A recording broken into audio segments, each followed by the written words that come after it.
The moment my future mother-in-law handed me a dish towel and pointed toward the kitchen sink, I understood exactly what kind of evening this was going to be. Not with anger, just with clarity. She wasn't being cruel. That was the part I kept coming back to, even weeks later. She was being exactly who she was, without pretense, without performance. And in that way, she was more honest than most people I'd encountered in years. But I'm getting ahead of myself. That moment came after the drive, after the introductions, after my boyfriend's father shook my hand and said, "So you're the doctor," with an emphasis on the word doctor that told me he didn't quite believe it. That moment came after I had already decided, quietly, privately, to see this through without correcting anyone. Let me start from the beginning. My name is Simone. I'm 32 years old. For the past 6 years, I have worked as a pediatric cardiac surgeon at a hospital in the city. I perform open-heart surgery on children. Some of them are hours old. Some of them are teenagers who look at me with frightened eyes and ask if they're going to be okay. And I tell them the truth, which is that I'm going to do everything in my power to make sure they are. It is not a glamorous job. It is exhausting and consuming and occasionally devastating. I spend more time in scrubs than in anything else I own. I eat bad cafeteria food at strange hours, and I keep a small photo of the ocean on my office wall because someone once told me that looking at water slows your heart rate, and some days I need all the help I can get. I did not go into medicine for status. I went in because when I was 9 years old, my younger brother had a congenital heart defect, and the surgeon who fixed it was a woman, and she shook my hand before the procedure and said, "We're going to take good care of him." And they did. And I never forgot that. I tell you all of this because none of it is what my boyfriend's family knew about me when I walked through their front door on a Saturday in November. His name is Owen. We met 2 years ago at a farmer's market, of all places, over an argument about heirloom tomatoes. He said the purple ones were overrated. I disagreed. We ended up talking for 40 minutes and exchanging numbers, and somewhere in the months that followed, we fell into something that felt more solid and real than anything I'd had before. Owen is a high school history teacher. He loves his students with a fierceness that occasionally embarrasses him. He coaches the debate team and drives a car with a bumper sticker that says, "Those who don't learn from history are doomed to repeat it," which he insists is ironic and I believe approximately 40%. He is kind and funny and sometimes infuriatingly patient, and I love him in the way you love someone when you've seen them at their worst and still chosen to stay. In the early months, I told him I worked at the hospital. I told him it involved children and it was demanding and that sometimes I came home and needed 20 minutes of complete silence before I could be present. He gave me that. Without questions, without complaint. He started keeping a spare pair of wool socks at his place because he knew I always forgot and my feet were always cold after a shift. That's the kind of man he is. I never hid what I did. But I never elaborated either. When he asked about work, I talked about the kids, about the 6-year-old who drew me a picture of a horse after her surgery, about the teenager who asked me, completely seriously, if he could keep the surgical staples as a souvenir. I talked around the specifics the way you talk around the edges of something you're not quite ready to center. It wasn't strategy. It was self-preservation. There's a particular way people behave when they find out what I do. Some of them become reverent, which is exhausting. Some of them become competitive, listing their own accomplishments like a defense. Some of them grow suddenly nervous, as though a surgeon must be perpetually evaluating them. Very few people just stay themselves. Owen stayed himself. That was worth protecting. By the time he asked me to meet his parents, we'd been together almost 2 years. He'd mentioned them in the way people mention weather patterns, consistently, with a mixture of affection and mild warning. His father, Roy, was a retired contractor who built things with his hands and measured a person's worth by the same standard. His mother, June, kept an immaculate house and expressed love through food and practicality and occasionally unsolicited opinions about grouting. "They're going to love you," Owen told me, and I could hear in his voice that he meant it, and also that he was slightly nervous, which made me trust him more. "What do they know about me?" I asked. "That you work at the hospital," he said. "That you're brilliant. That you make me happy. In that order." He laughed. Probably not. I decided, driving up, that I wouldn't volunteer anything. Not as a test, not as a game. I just wanted to see the shape of who they were before they knew the shape of who I was. The house was in a suburb about an hour outside the city. A neat colonial with a well-kept yard, and a doormat that said, "Welcome" in a font that meant it. There were wind chimes on the porch. I noted that. Small things tell you a lot. June opened the door before we knocked. She was warm and round-faced, and she hugged Owen the way mothers hug sons they've been missing. She turned to me with a smile that was genuine, I think, genuinely welcoming, and said, "We've heard so much about you." I said I'd heard a lot about her too, which was true. Roy appeared behind her. He was a large man, the kind of large that comes from decades of actual labor, not the gym. His handshake was the kind that evaluates you. "So you're the one who works at the hospital," he said. "I am," I said. "What department?" "Pediatric surgery." He nodded slowly, the nod of someone filing information away. "Long hours?" "Very." "June's cousin was a nurse," he said. "Said it was brutal." I smiled. "It can be." And that was it. The conversation moved on. Dinner was roast beef and mashed potatoes and green beans that had clearly been timed to perfection. The table was set carefully, the kind of careful that meant this was a special occasion. I appreciated the effort. The conversation over the first course was comfortable. Weather. Traffic. Owen's debate team. A pipe in their neighbor's house that had burst last winter and cost more to fix than Roy thought it should. Then June asked, gently in the voice of someone asking what she thought was a simple question, "What exactly do you do in surgery? Are you in the operating room, or is it more administrative?" "I'm in the operating room," I said. "Oh, assisting, operating?" She blinked. "So you're a surgeon," I said. Then, because it felt dishonest not to, I added, "Pediatric cardiac. I operate on children's hearts." There was a brief pause, not dramatic, not uncomfortable, just a small recalibration. "Oh," June said, that must be very specialized." "It is."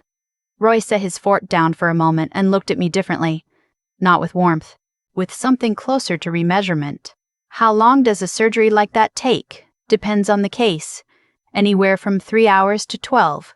Sometimes longer." He picked up his fork again. "Huh," he said. The conversation shifted. Owen's mother started talking about her book club. Roy asked Owen about the school's football team. I ate my green beans and listened. Here is what happened over the next hour, and I want to be precise about it because the details are important. June mentioned twice that she couldn't imagine working such long hours once she had a family. Roy said, to no one in particular, that some careers were a young person's game before the knees gave out. When I mentioned that one of my patients had recently been discharged after a particularly complicated repair, June said, "Oh, that must feel rewarding," in the voice someone uses when they're being polite but don't quite understand what you're describing. No one asked the name of the technique. No one asked how long I'd been practicing. Roy told a long story about a contractor he knew who'd built a hospital wing in 1987. That was the closest anyone came to engaging with what I did. At one point, June asked if I cooked. I said I tried. She nodded approvingly, as though this were the more relevant credential. Owen, to his credit, tried to redirect twice. He mentioned that I'd been published. Roy asked what I'd written about, and when Owen said medical journals, Roy nodded in the way men nod when they've moved on internally but haven't announced it yet. I was not angry. I want to be honest about that. I was something more complicated. I was watching. After dinner, June asked if I'd mind helping clear the table. Of course, I said, and I did. In the kitchen, she handed me dish soap and gestured toward the sink while she wrapped up the leftovers. A small thing. But I noticed it. Later, over coffee, Roy leaned back in his chair and said, with the air of someone paying a compliment, "It's good that Owen found someone practical. Someone with their feet on the ground." I looked at him. Practical how? You know, not dramatic, not chasing something impossible. He shrugged. Some of these young women today, always trying to prove something, you seem settled. I held the coffee cup with both hands. I operate on newborns, I said quietly. Some of them have been alive for less than 48 hours. The procedures take most of a day. If it goes wrong, they don't survive. I paused. I've been doing that for 6 years. Roy stared at me. I don't say that to prove anything, I continued. I say it because settled isn't quite the word I would choose. The table went very quiet. Owen was looking at me with an expression I hadn't seen before. June had set down her coffee cup. Roy cleared his throat. Well, he said, I didn't realize. I mean, Owen said surgery. I just thought, most people do, I said. I wasn't cold about it. I wasn't performing anything. I was simply finally being precise. What happened next was not dramatic. There was no theatrical moment of realization. No one stood up and knocked over their chair. Roy just got very quiet for a moment, and then he asked, in a different voice, How many of these surgeries do you do? Depends on the week. 3 to 5, usually. And the outcomes? Our unit's survival rate is among the highest in the region, I said. I'm proud of that. The whole team is. June spoke quietly. I didn't understand, she said. I'm sorry. I think I assumed. She stopped. It's okay, I said, and mostly I meant it. Owen drove me home 2 hours later. He didn't say anything for the first few miles. The city appeared slowly through the windshield, the lights coming up the way they always do when you're returning to something familiar. I should have been clearer with them, he said eventually. It's not your job to explain me. He glanced over. You could have said something sooner. I know, I said. I wanted to see something first. He was quiet for a moment. What did you see? I thought about June and the dish soap. About Roy's word, settled. About the way the conversation had turned, gently but unmistakably, away from what I did and toward what I looked like doing it. I saw how they treated someone they thought was ordinary, I said. That's always more useful than how people treat someone they're trying to impress. Owen didn't respond immediately. He was thinking. I could tell because he drummed his fingers on the wheel once and then stopped, which is what he does when he's arriving somewhere. That's not entirely fair, he said finally.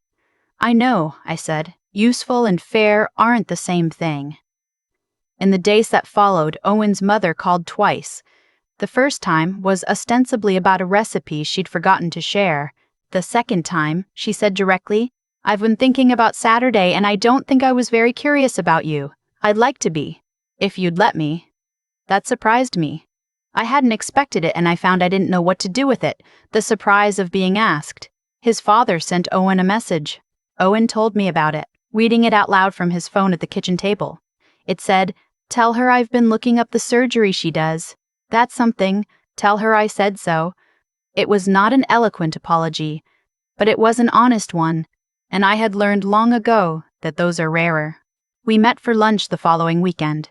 A small Italian place near their neighborhood that Roy said made the only acceptable eggplant he'd encountered since his mother died. He said this with complete seriousness and I believed him immediately. They were different.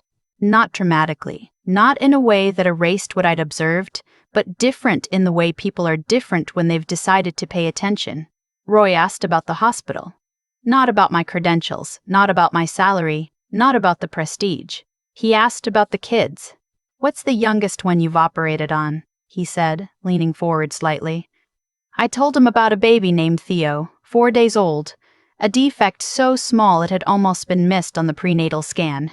I told him how his parents had been standing in the hallway outside the OR looking like they had been wrung out like cloth.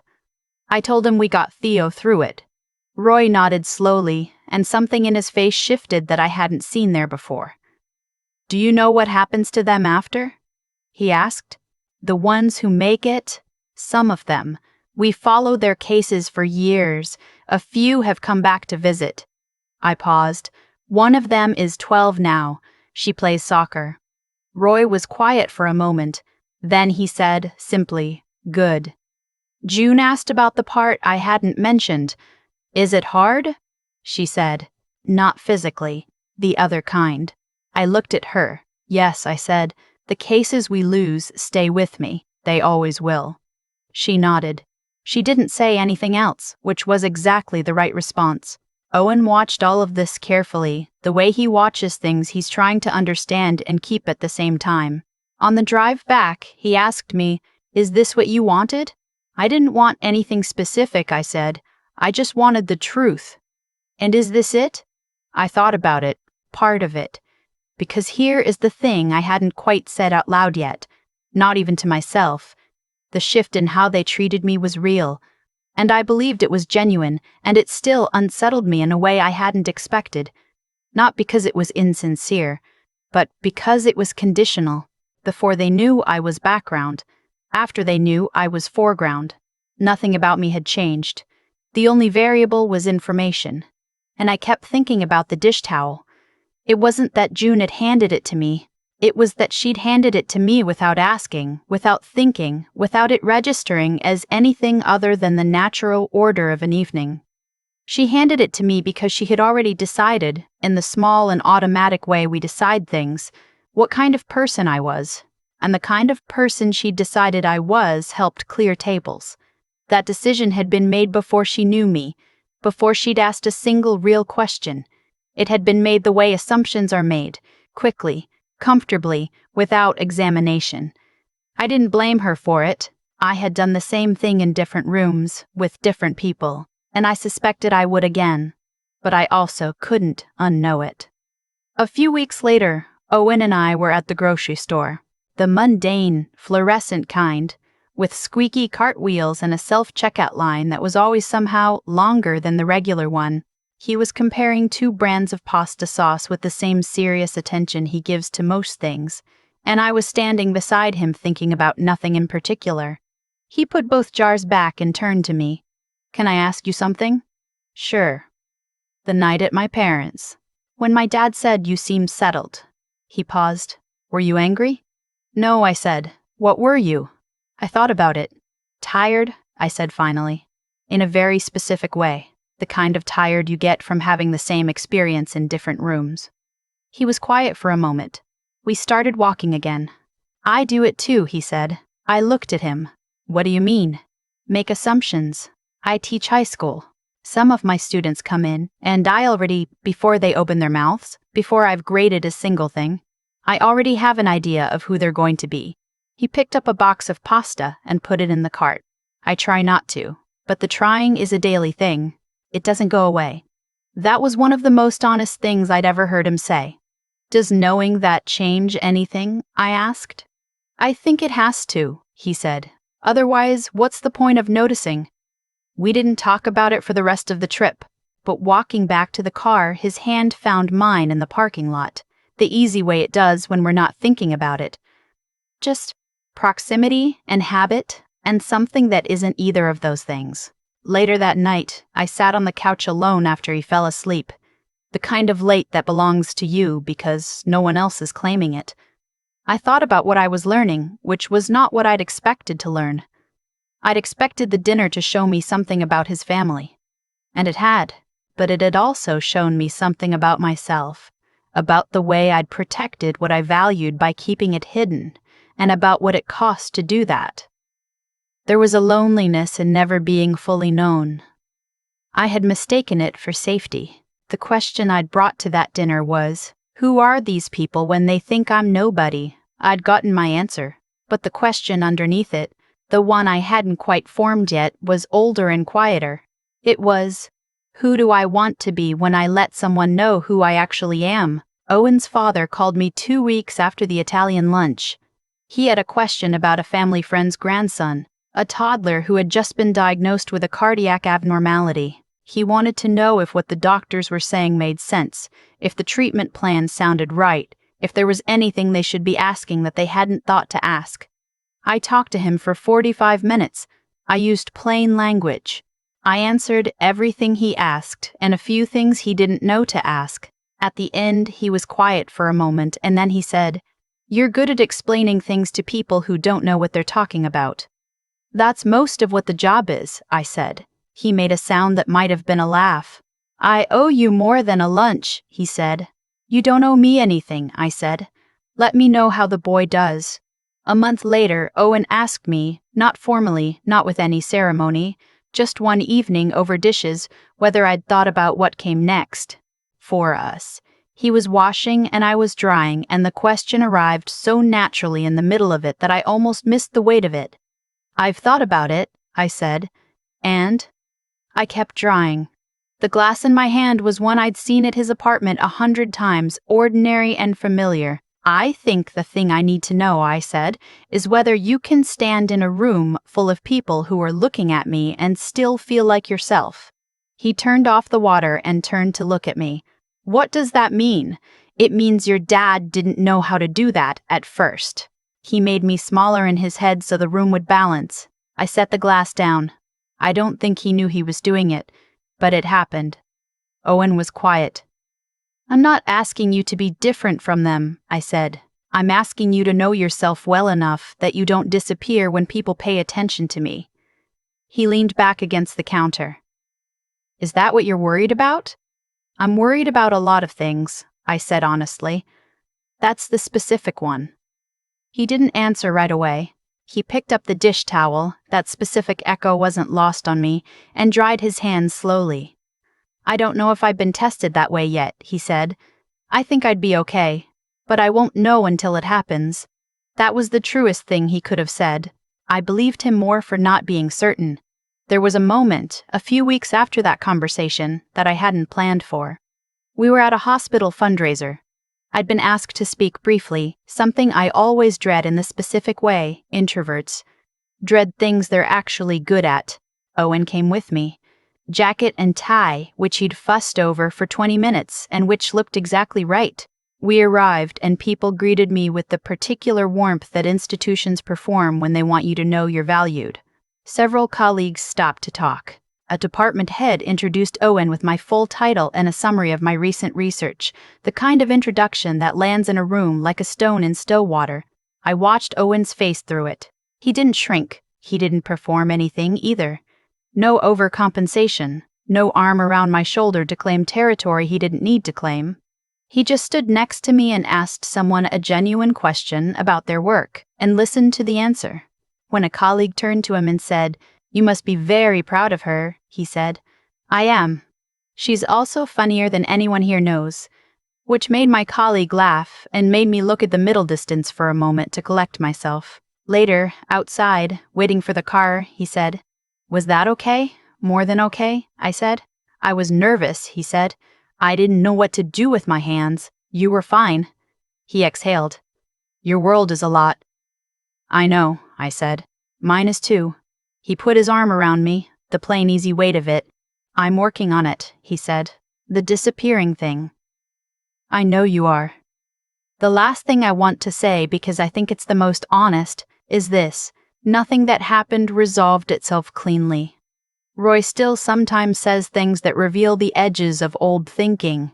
June still sometimes treats my career like an interesting fact about me rather than a central part of who I am. Owen is still learning what it means to love someone whose life has a different shape than the one he grew up imagining. And I am still learning what it means to let myself be known, to stop treating invisibility as a virtue, to say, plainly, what I do and who I am, and then wait to see what people do with that information. Not as a test. As an introduction. The thing about performing surgery on a child's heart is that you have to be precise about what you can control and honest about what you cannot. You can control your technique, your preparation, your team, your preference in the room. You cannot control every outcome. At some point, you have to open your hands and let the work be what it is. I'm trying to do that in other rooms now. That's all I can say for certain. Everything else is still happening, which I think is probably the only honest ending to any story that's worth telling. If this resonated with you, if you've ever felt the difference between being tolerated and being seen, I think you already know the part that matters most. And if you want to stay with us for more stories like this one, we'd be glad to have you. I've thought about that dish towel more times than I can count, not because it was dramatic. It wasn't. June handed it to me the way you hand something to someone you've already placed, automatically, without friction, without even noticing the decision had been made. That's the thing about assumptions. They don't feel like choices. They feel like gravity. What I've come to understand, sitting with all of it, is that Roy and June weren't bad people. They were people who had never been asked to look sideways. Their whole lives' worth had moved in one direction, upward. You climbed or you didn't. You produced something measurable or you were background. And when I walked through their door, I was background, and they behaved accordingly, and they didn't even know it. That's the part that stays with me, not the paperwork comment, not the question about whether I'd keep working after marriage, but the fact that they were trying to be welcoming. They thought they were being kind, and they were in the only way they knew how to be, which was a kindness that had a ceiling, one that stopped exactly where their assumptions started. What I did in not saying more than necessary wasn't clever strategy. I want to be honest about that. It came from tiredness, from years of watching a room reorganize itself the moment certain words entered it. I had learned to protect what felt real by keeping it quiet, and I had told myself that was wisdom when sometimes it was just exhaustion, wearing wisdom's clothes. But here is what I think is true, and what this whole experience forced me to reckon with. The way a person treats someone they believe has nothing to offer. That is the most accurate version of their character you will ever see. Not the version they perform at dinner parties, not the version that appears after the military ID lands on the table. The unguarded version.